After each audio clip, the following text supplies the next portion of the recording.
afternoon, my name is Josh and today we're going to take a look at the B1 reading exam for Cambridge.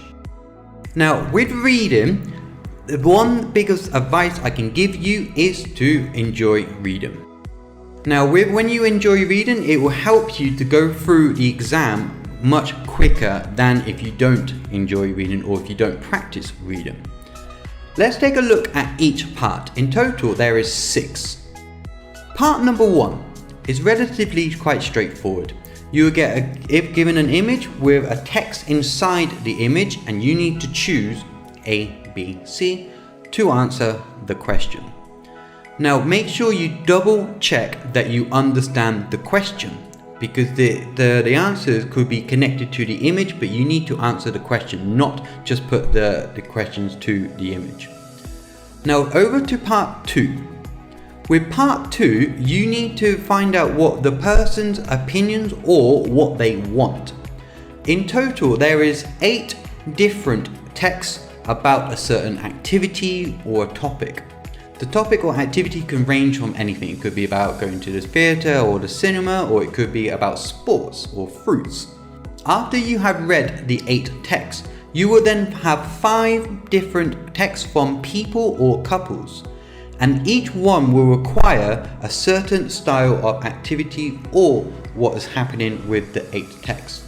You then need to choose one text from the 8 that best suits each person.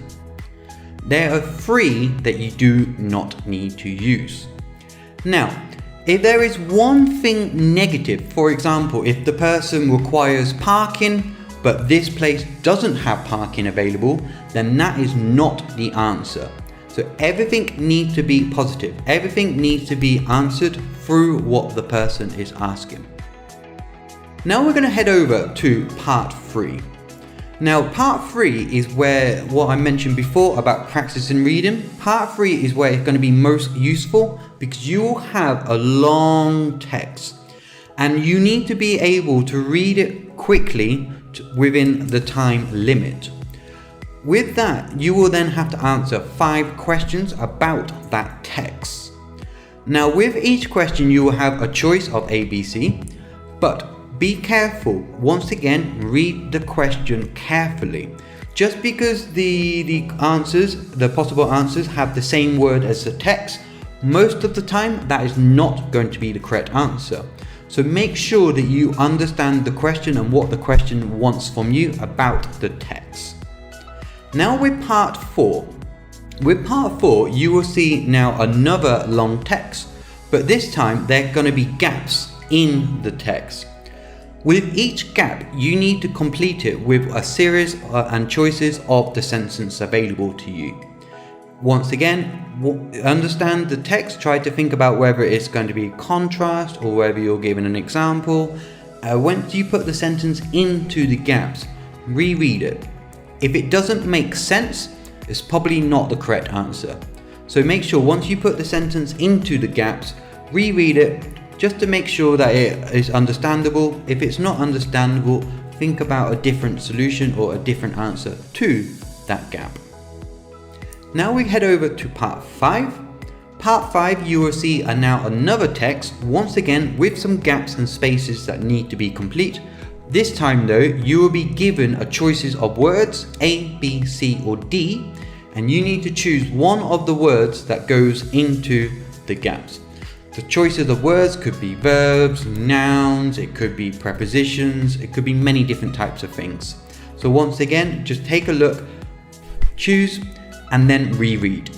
If it doesn't make sense, something is not right.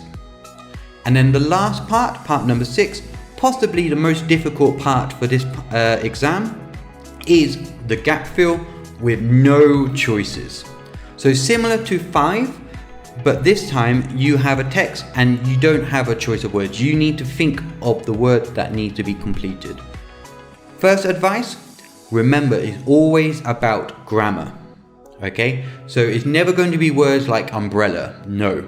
It's going to be words like than or it. Okay, so it's going to be about grammar, so keep that in mind when you go through. Now my final tips for you today. Once again, practice reading. The more you practice reading, the quicker you will find it to read through the text. Also, if you practice reading in English, it will help you decide which answer or which word is missing in the text. The more you practice reading, the easier it's going to be. And when I say practice reading, I don't just mean exams, I mean enjoyment.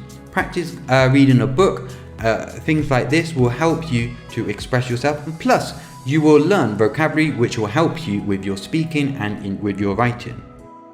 Apart from that, that's all I have for you today. I hope I've been able to help you explain the structure of the readings. Until next time, I'll see you again soon. Bye bye.